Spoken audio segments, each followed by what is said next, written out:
Yes, I've been involved in education probably my entire life.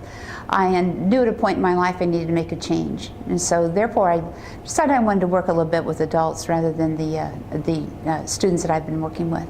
Oh, so you were previously a teacher of what class and age? I taught in middle schools, high schools, and junior colleges, and did that for a number of years. And what was your area of focus? My major was English, and my minor was drama.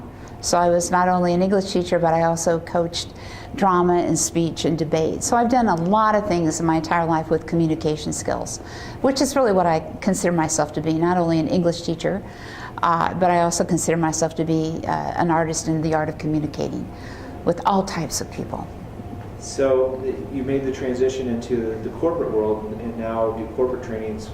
What is that role like? What do you do there? Oh, I find it very, very interesting. I frequently refer to this class as the English teacher's revenge, because unfortunately sometimes we did not pay attention when we were in middle school or high school. We didn't think it was important. And I can even remember kids saying to me many times, "Mrs. Fleming, why do I need to know this?"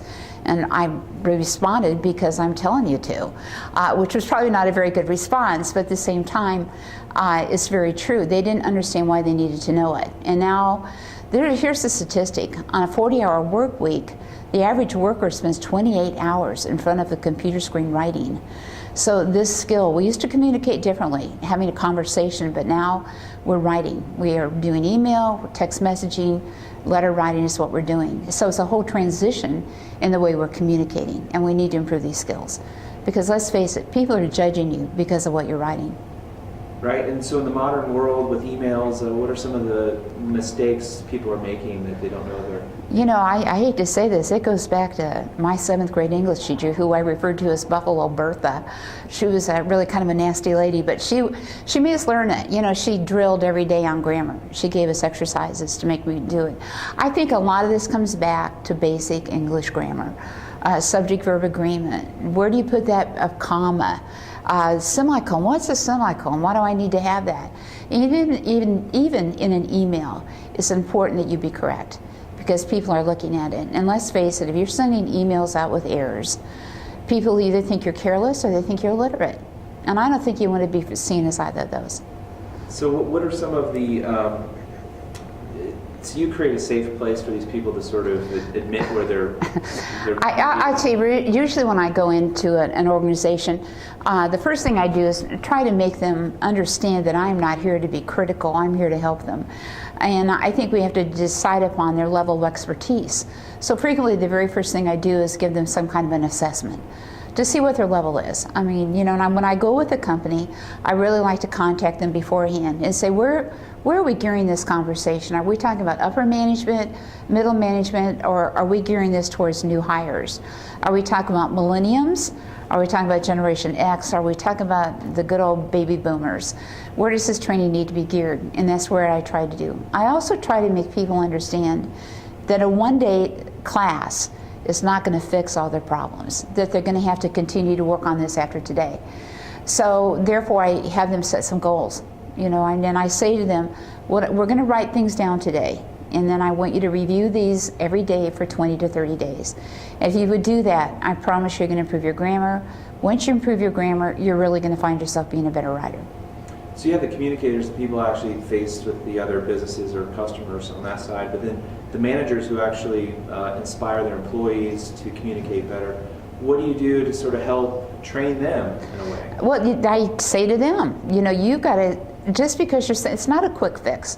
You've got to help them keep reviewing this. And I even would suggest that maybe at meetings you have that you spend a little bit of time every week going over some of the things that we talk about in the class, just to review and reinforce what we talk about in the class. So I think it's important the managers also go through the class so they can understand, because many times there's that communication gap between what their expectations are and what their employees are doing, and so they've got to be very consistent about what their expectations are. A manager's role is really to be a coach, so they need to be able to know how to coach these people to get the best they can out of them.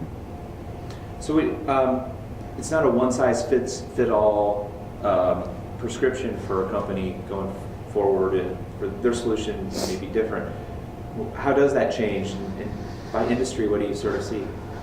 I think a lot of people have the same, regardless of the industry that you're in.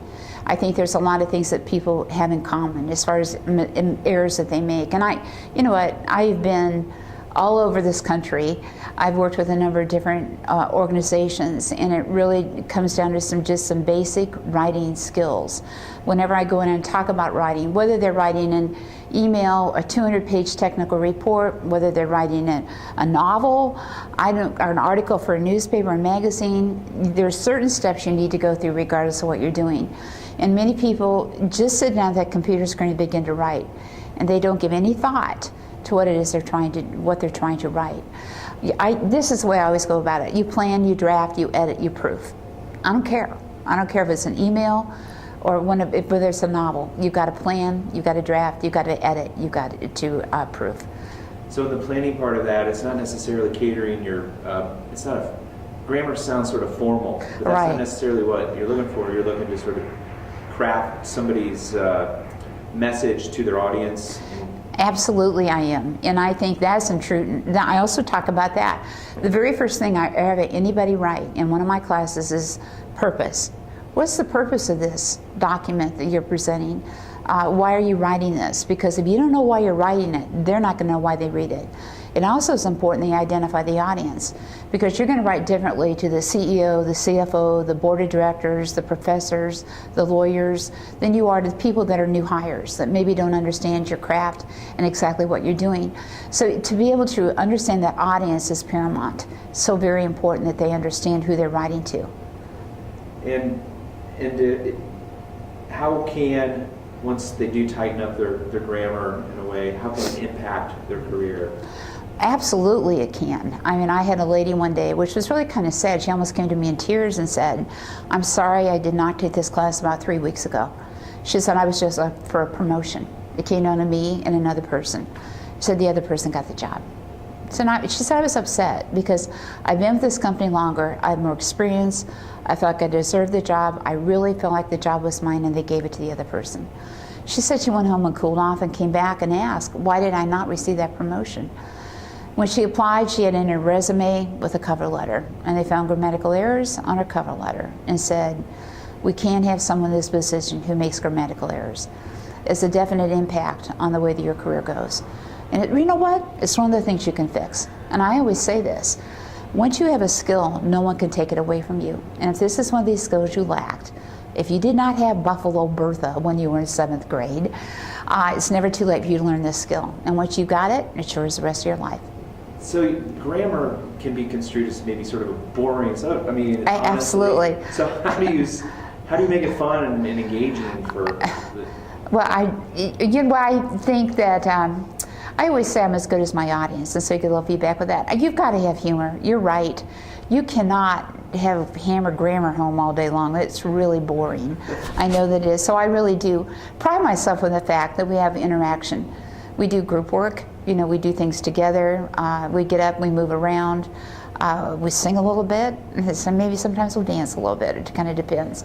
But it's a very boring subject unless you put a little life and a little humor into it. So I pride myself on the fact that I do come across sometimes with a few little funny lines. Well, thank you, MaryBeth, for your time. This has been enlightening. Thank you very much. I appreciate your time.